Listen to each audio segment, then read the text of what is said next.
Good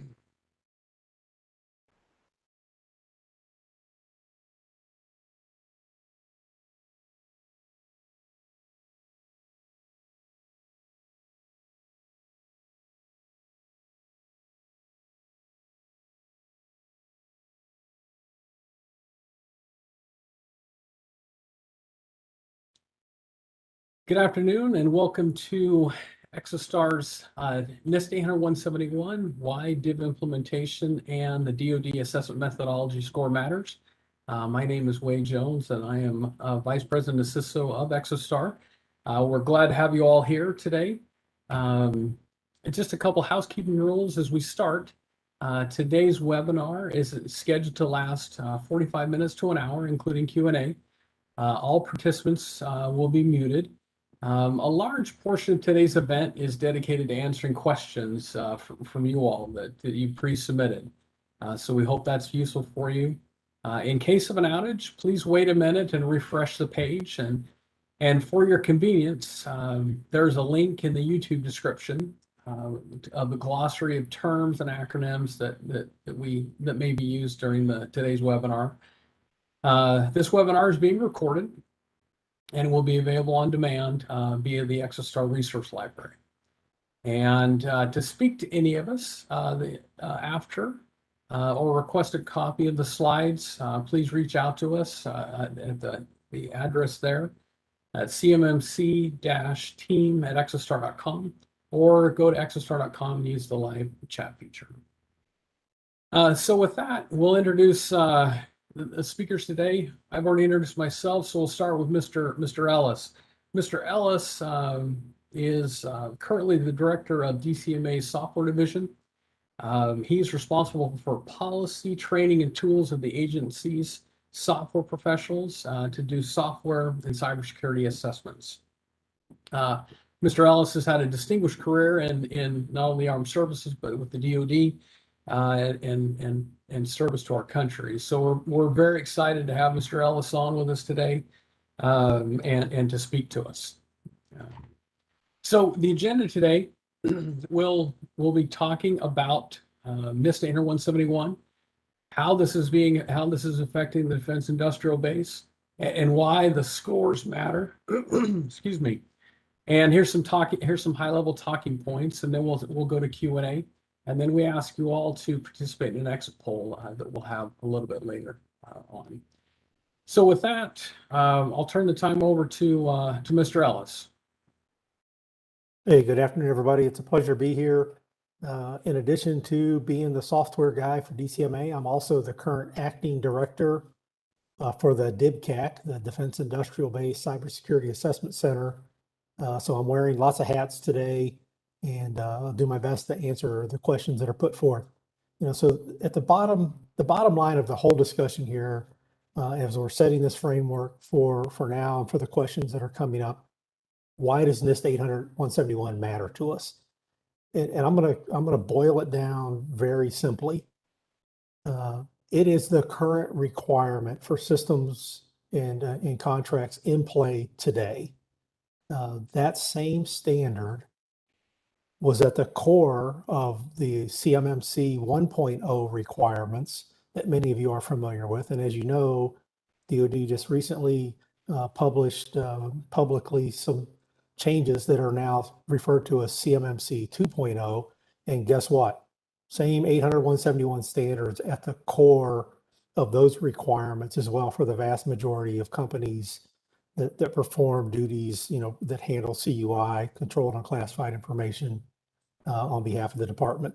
So the consistency is at the core of all of those requirement stacks are the same standard. And that's NIST 800-171. What does NIST 800-171 really represent? It represents the basic protections that companies should be implementing just to be doing business connected to the internet, for no better way to put it. It's that solid foundation that a company should have in place to protect its own information, let alone the information of the government, that term CUI. We have seen some improvements across the defense industrial base in implementing those requirements. There's still a lot of work to do. And as many of you have already seen, The threat is never goes away. It never ends. And quite honestly, if you're doing the basics, if you're doing the fundamental things you should be doing to protect yourself, then maybe those guys go knock on somebody else's door, because we're never going to make them completely go away. But at the end of the day, you really need to perform your due diligence to protect yourselves and protect your customers. Big lessons learned, big trends we've seen in key assessment areas where we've seen companies struggle. Those kind of all go together. I will tell you, we have seen continued challenges with companies in full implementation of multi-factor authentication, maintaining full FIPS 140 compliance. As you guys know, products can go in and out of compliance based on updates and changes. But that's something that companies need to stay on top of.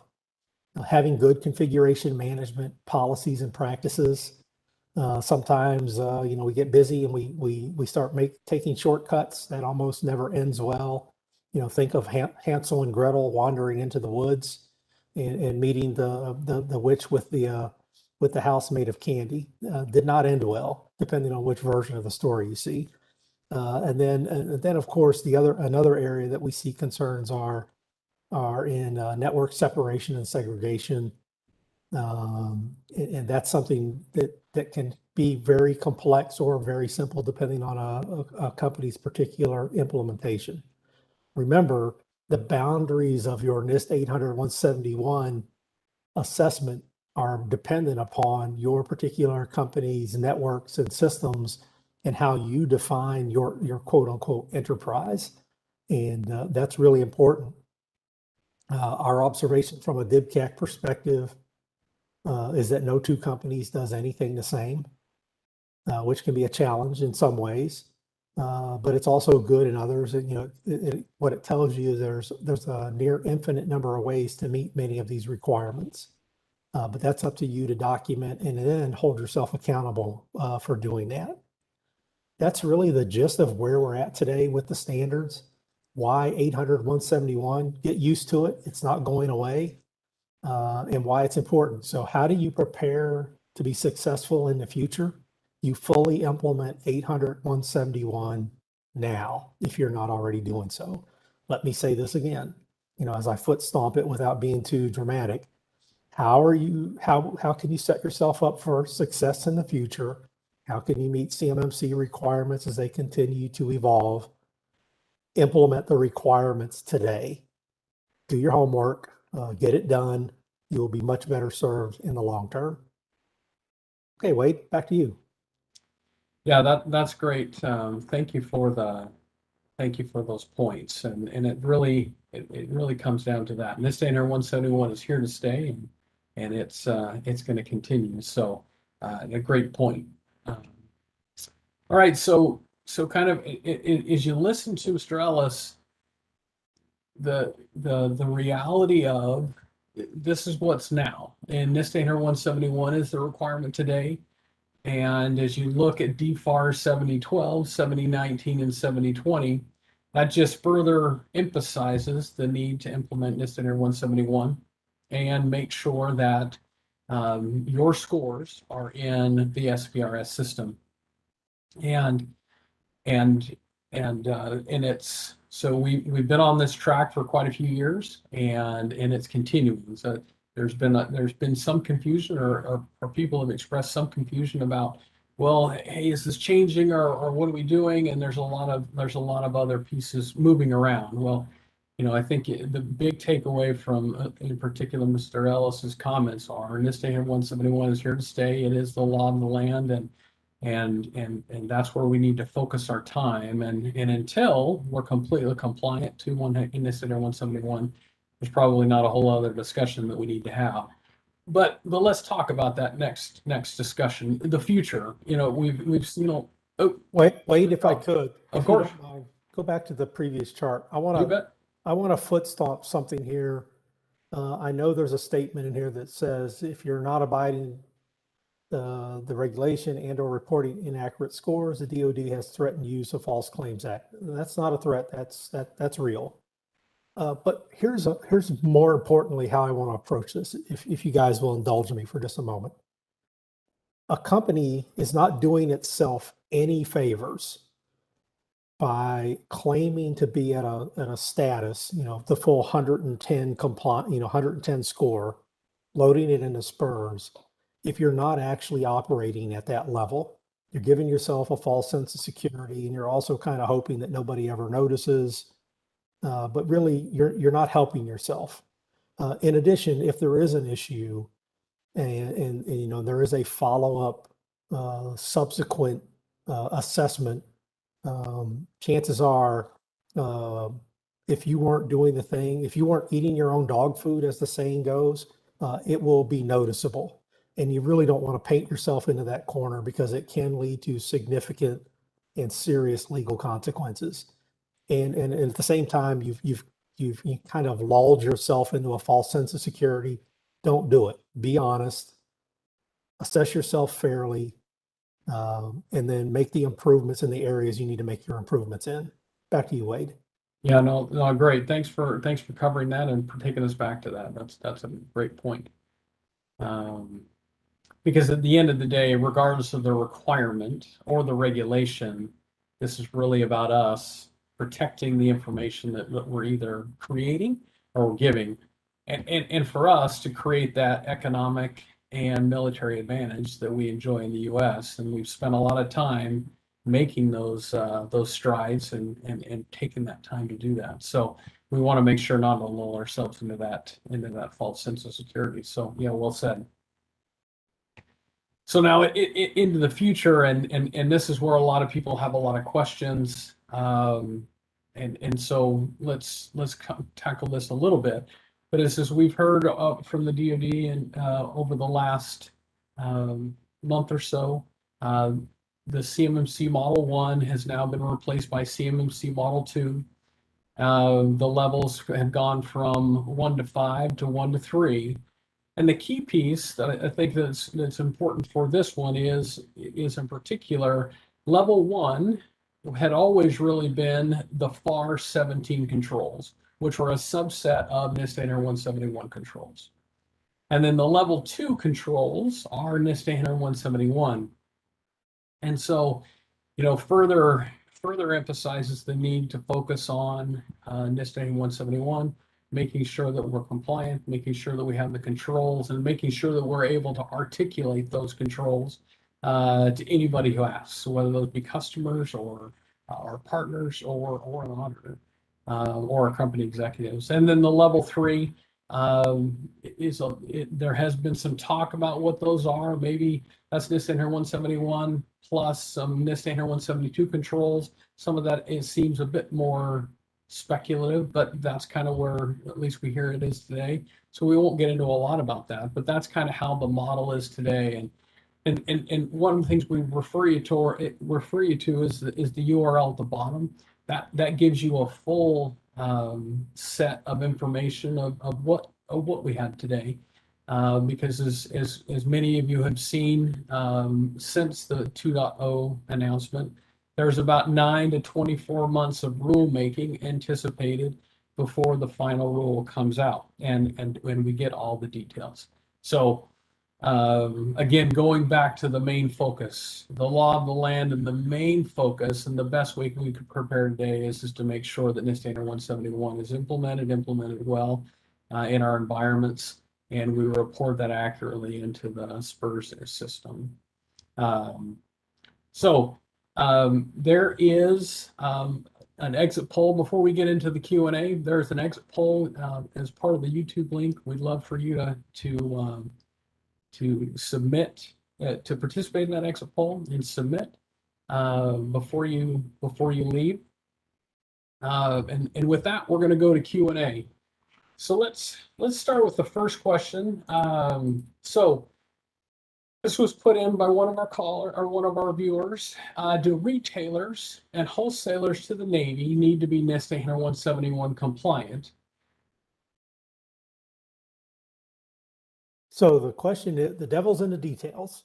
So the real answer is, or the real question that should be asked is, are those resellers, wholesalers retailers or wholesalers handling CUI. If we're talking about a COTS provider, CMMC is not going to apply to COTS. If those guys are handling what we call FCI, federal contract information, they may have a level 1 requirement, but if they're not handling CUI or they're a COTS provider, it may not apply at all. So the devil's in the details of what those retailers or wholesalers or suppliers are what services and products they're performing. Okay, fantastic. So the second question is, does the DIB high assurance equal CMMC level 2? Will it be grandfather or will it grandfather? And what is CMMC level 3 criteria, and who decides if neither are desired? So while we're still working through the assessment guides and the overall criteria for CMMC 2.0, if you referred back to the previous chart that Waide had showed, and it referred to NIST 800-171 being at level 2, that's the current standard we have today based on the DoD assessment methodology. I expect that the 2.0 level 2 assessment criteria will look an awful lot like what it does today. So it's the same standard, it's the same assessment criteria. Let us have the time to let the ink on the paper dry, but I fully expect those will look incredibly similar, if not identical. Level 3 criteria is established through contract requirements, and it'll be directed for specific contracts that require, that are in support of critical programs and technology. It's important to understand that if you as a company are not doing work at the level 3 level, we're overusing the word level today, but sorry about that. If you're not performing work of that level, then you probably don't want to make the investment in the technologies and the capabilities that level 3 requires. More is not necessarily better.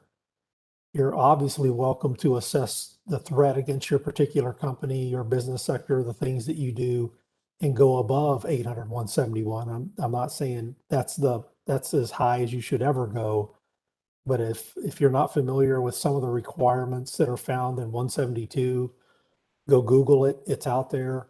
Take a look at the document and you'll see what I mean. Those are expensive, intrusive, complex capabilities that add a lot of expense to your bottom line. And if it's not necessary for the level of work that you're doing, you're absorbing an awful lot of cost.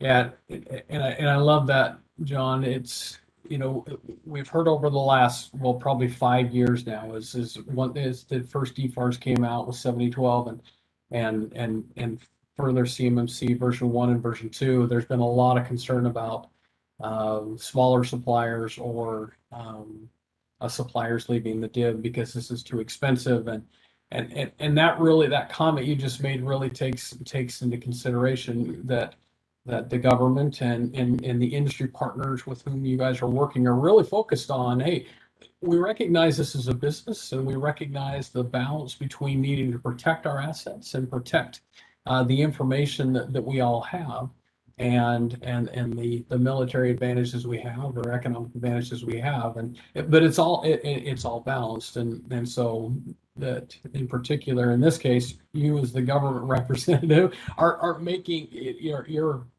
trying to say, hey, look guys, we're trying to balance that, so make sure you're doing this at the level of business that you have, and don't just, more is not necessarily better, albeit you can assess the risk, but make sure that you understand what your business model is, what contracts you are supporting, and pick the right model. Yeah, that's a great point. Agreed. And I'll put it to you this way, even simplify it further.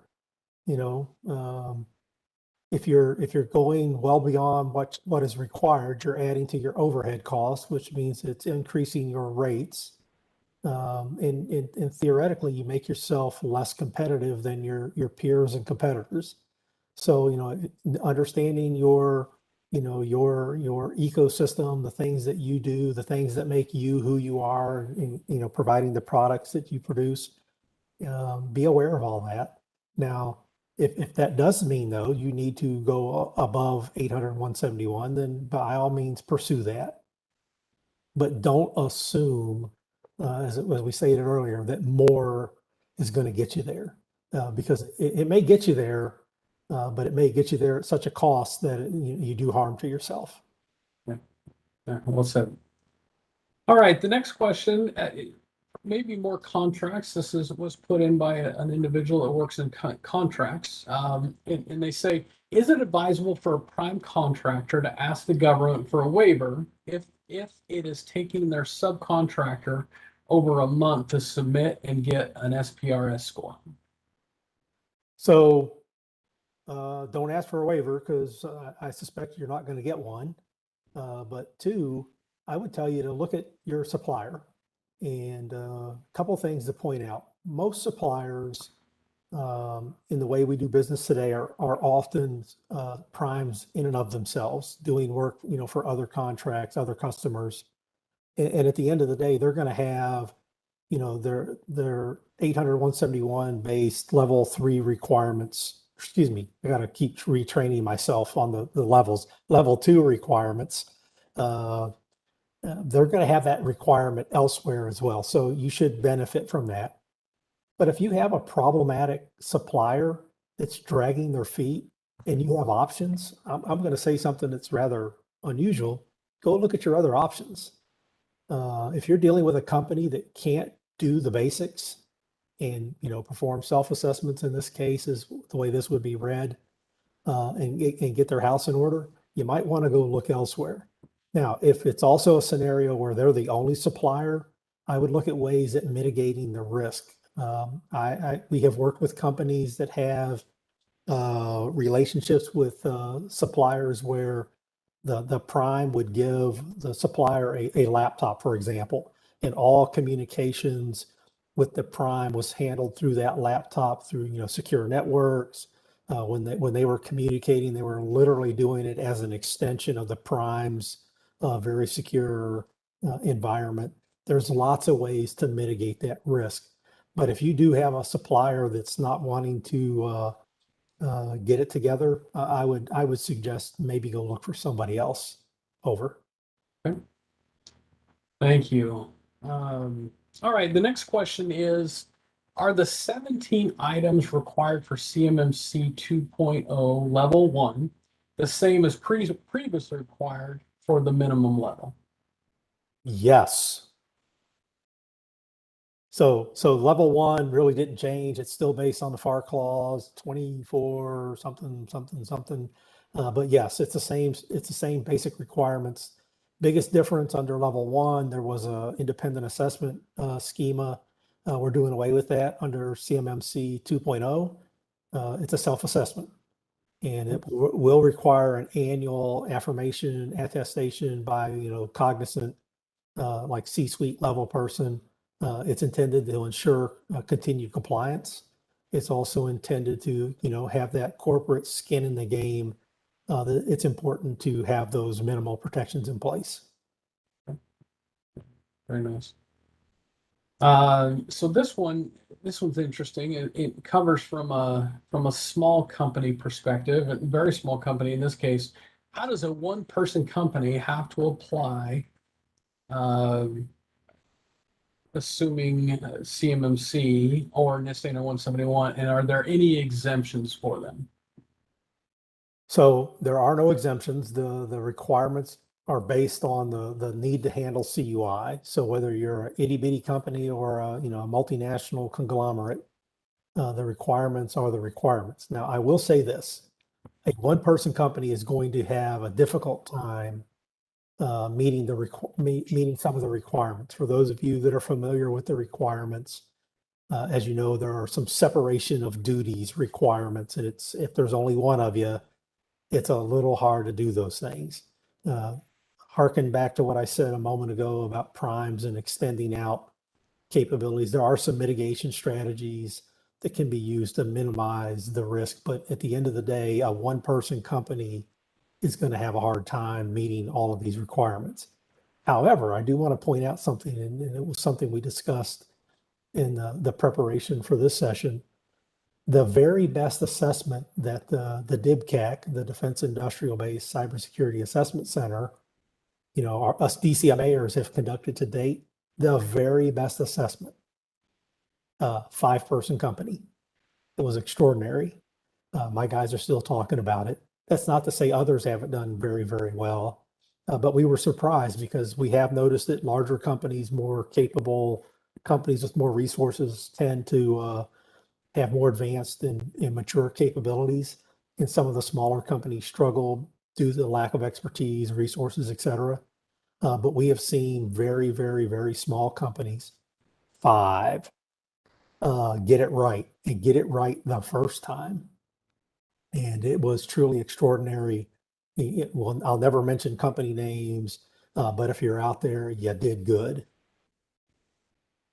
And I think that's really great to hear, because as in particular as we talk to smaller companies, they've said, well, man, there's no way I can do this, and we only have a couple people and whatnot. And so I think maybe what I take away from that is that, they really looked at their business, they looked at what they needed to deliver, and they made it a goal, and they made it a focus, and they realized the need to not only be compliant, but they had a certain set of information that was important to not only them, but the U.S. government and to their partners. And they really made a business risk decision to really focus there and to get where they needed to be.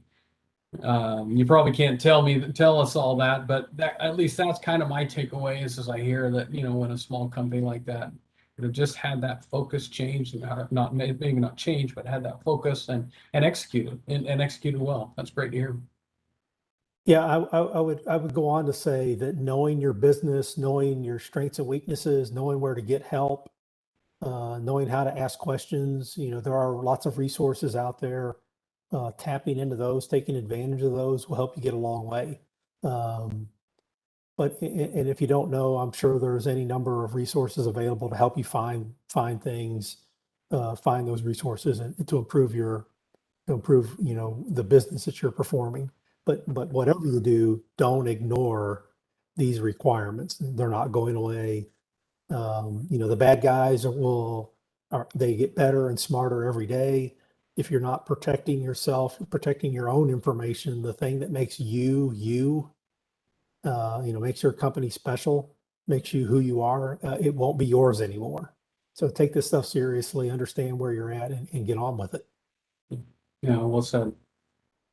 Well said. All right. So this next question goes to the more advanced levels, CMMC level 3 in the new parlance. But it says NIST 172 changed the game. So it'll change the game in terms of the requirements for those contracts that are specified and have a level 3 requirement. So those tend to be critical programs and technologies. It would be directed through the particular contract vehicle, and there's not going to be a lot of those, just to be honest with everybody, and there shouldn't be. Those represent, the crown jewels, if you will, of the department's priorities and capabilities. But in those cases, the 172 will be the basis of those requirements. And I think, this is great, John. Thanks for that. I think as you look at 172, at least how I read, NIST has put 172 together. That really looks at those advanced threats. And so there's things like deceptive technologies that are required in there.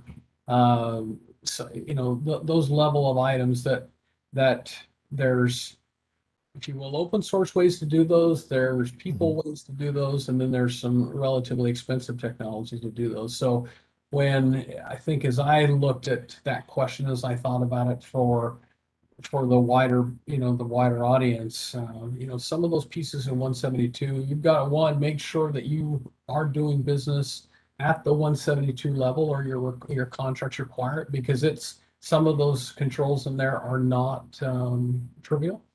and they have multiple steps to them. So for me, is just as I've looked at 172 and some of the ways to implement that, especially across larger enterprises, that it can be significant. So definitely harkening back to John's earlier comments about, where your business is, and to make sure to measure to the level that you're at.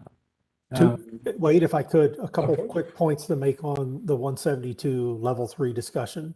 Okay. One, the majority of companies that operate in that arena know they're there now. So you guys tend to know who you are. How you implement some of those more intrusive, complex, more capable requirements that Wade alluded to depends on how you're architected. It depends on, your entire infrastructure schema. It also depends on how much of work are you performing at that level? Do you need to apply those mechanisms across a segment of your network, or do you need to do it for your entire network? It really depends on how you are structured, how you're managed, how you're operating. So before you leap in with both feet, go look at the standards, understand what they're saying or not saying, as the case may be, and then apply it accordingly, and then plan from there. Over. Yep. Yeah, well said. Thank you. All right. So this next question is again from a small business, and I quote: "Is it true small business will not be expected to exceed level 1 requirements?" So once again, that goes back to it depends. The classic it depends answer. If a small business is handling CUI, then they're going to require a level 2 assessment at a minimum. Obviously, if they're doing work at the higher level, that could come into play as well. Many small companies, however, don't handle CUI. They only handle what's called Federal Contract Information, FCI, and they will operate at the level 1 level. It's also important to note that COTS are exempt from these requirements. They're exempt under 7012. COTS will be exempt under CMMC as well. So this next question talks about what is the future of CMMC and how will it impact DFARS Clause 252, 204, 7012 requirements currently on the books? So 7012 does not go away. So the additional clauses, we've talked a little bit earlier in Wade's charts about 7019, the requirement to self-assess and put your scores in the SPRS. 7020, basically, if the government asks you to perform an assessment, open the door, let them in. 7021 was under the previous interim rule that introduced CMMC. That's the rulemaking work that we're doing today. When it's all over and done with, we will still have a 7012, we will have a 7019, we will have a 7020, and in all likelihood, we'll have a revised 7021 that lays out, CMMC 2.0. But that general basis of the requirements will still be intact. Okay. Great. So this one's asked about the teeth and of the regulation, and it says, what teeth will the DoD have for those self-assessment organizations at CMMC version 2.0 level 1 and CMMC version 2 level 2 non-prioritized? So first thing I'll tell everybody, I know that we're talking about the term that's been used as bifurcation of the level 2 assessments, those that will require independent assessments and those that can be performed with a self-assessment. We're not done with the sausage making that goes with that delineation, so I'm going to beg off just a little bit there. But I will say this, in terms of the teeth, if you will, that's going to, that's like any other contract requirement we have today. Contracting officers have a whole range of things they can do. The reality is you need to be compliant with whatever the standard is and perform it to the best of your ability. If you're doing a self-assessment, as I said earlier, be honest, be forthright. I'm not, what I'm about to say does not constitute a threat. It's a reality. So if you were a company that did a self-assessment, we'll have this hypothetical, you're Acme Thumbtacks.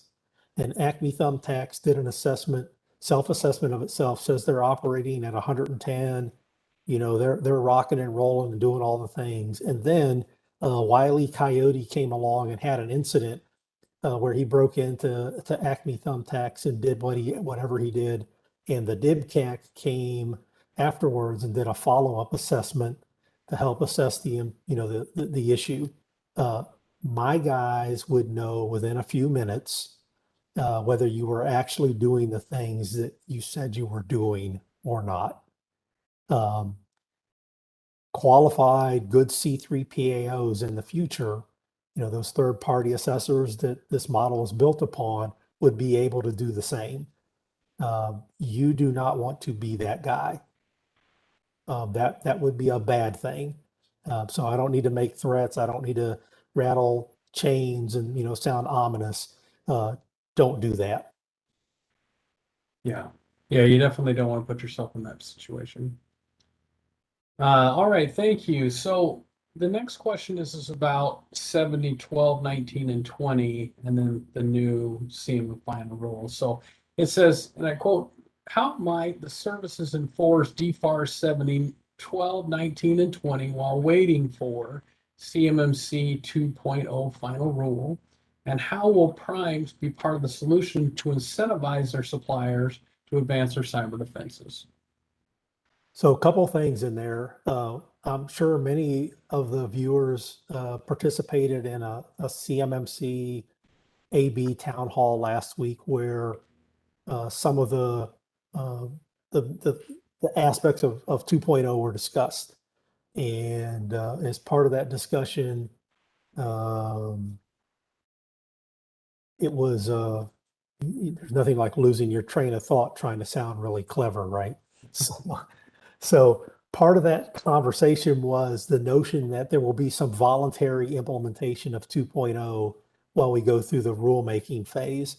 All the details haven't been worked out on that, but that's going to be the gist behind what can we do in the interim with CMMC, with the new mechanisms that we're going forth with under that model. Now, keep in mind, almost every one of you out there today have a full-blown requirement to implement 800-171 under the 7012 clause. So go ahead and finish that up. Get those POAMs worked off, get fully compliant. You'll just be more successful when the dust settles on the 2.0 developments and activity in the rulemaking, because it's the same standard at the center, one and the same assessment criteria, same requirements. Oh, by the way, the same bad guys and the new ones that show up every other day that's trying to knock on your front door. Okay, yeah, well said. And I think maybe just some commentary on the second part of that. How will primes be part of the solution to incentivize suppliers? I know that many. Go ahead. So primes, primes, you guys have a vote with who constitutes your supply chain and who you do business with. And honestly, primes also many primes have outreach programs and mechanisms to help their suppliers, particularly companies they've done business with for a long time.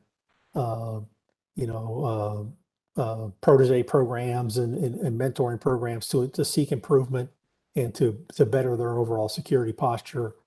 And quite honestly, the primes benefit from it as well as the suppliers. So there's a number of mechanisms out there and different incentive programs. But at the end of the day, keep in mind that the pre-award requirement from the government perspective on a CMMC 2.0 and even under the 1.0 mechanism is different than the post-award assessments that we do today. So your ticket to get work are those certifications and those assessments. Okay. And I'll say from my perspective is we've worked with many of the prime contractors.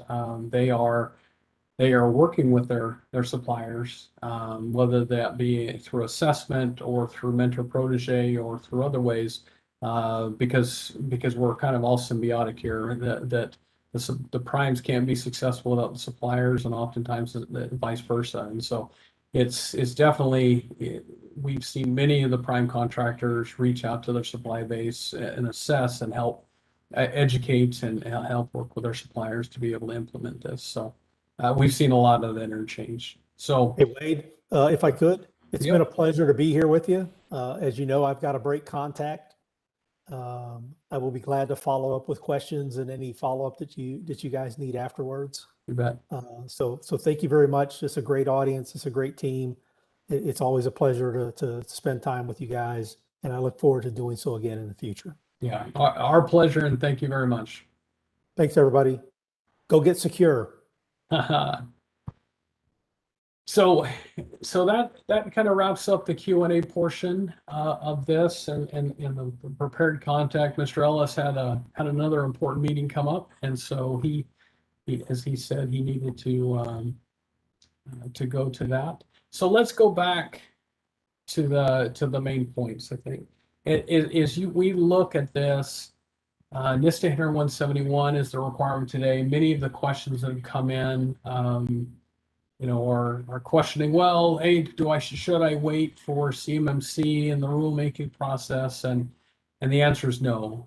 There are the law of the land and the rules on the books clearly delineate NIST 171 as the controls that will get you compliant and set you up to be in a position to keep and to earn new business. And it's not only for the contracts that you work, but also your company in general. The better that you have implemented NIST 171, you will not only protect the information that's given to you, but your own intellectual property. So we've said that many times, but we figured it would be good to say it again. And as CMMC continues to evolve, through Ms. Arrington and now Mr. Salazar,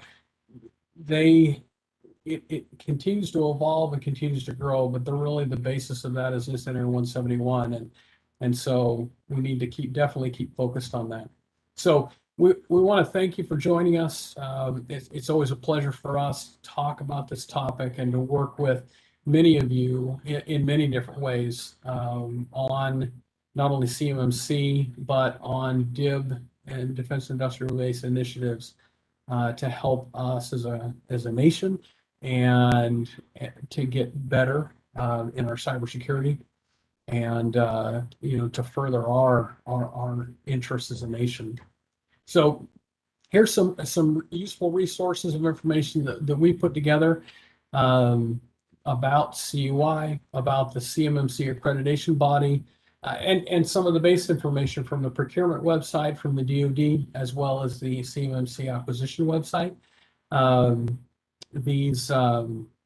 then also the SPRS system and how to input those scores into there. We have an easy step-by-step process of how to do that. And then as you think about, well, how do you assess yourself and how do you get information and ideas of how to get compliant? Exostar has a couple different tools that could help you do that. And we have many suppliers using those and finding great success doing that. One's called Certification Assistant that helps you understand where you are and then gives you ideas of how to get to the next step, as well as Policy Pro, which helps start the process to get the policies necessary to be compliant and to put the proper risk management structure in place through policy. So before we end, we'd love to have everyone go to our exit poll. So you can see that description or see that in the YouTube description. We'd love your feedback, not only in the assessment, not only in the webinar, but how it went and any other questions you have. We'll follow up with all the questions. And with that, we at Exostar are happy to be part of this process, and we're excited to work with many of you on many levels. And with that, we'll be done for today, and thank you for joining.